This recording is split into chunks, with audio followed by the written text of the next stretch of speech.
Here's a look at a species of palm from my personal collection in my yard, and it's the name is Chamaedorea tepejilote is how I pronounce it, or tepejilote, and you can look at the spelling on the description on the title and decide for yourself. If you know what the taxonomists do with that, you're welcome to chime in there, but I just call it tepejilote and just treat that J as though it were being said in its native ethno range, like Veracruz, I think maybe is where it's from, like the mountains in the Gulf coast of Mexico.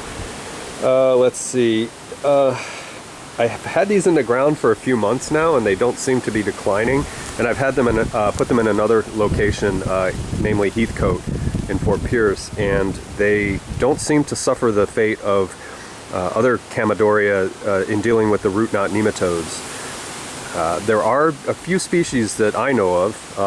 In fact, I got a cat palm sitting right there. That Chamaedorea cataractum seems to do okay in the ground, as does Safreezii and Rumpins, and the hybrid between the two, which I think they call like a Florida hybrid or something like that, or bamboo, yada yada.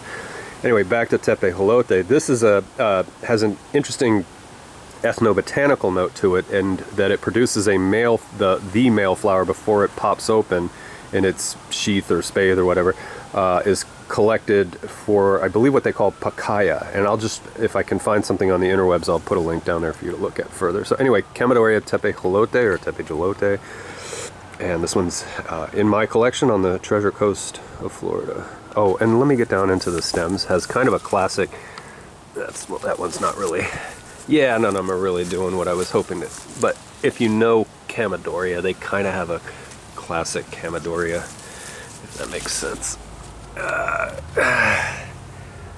Stem structure there. Oh goodness, getting old. All right, so there we go.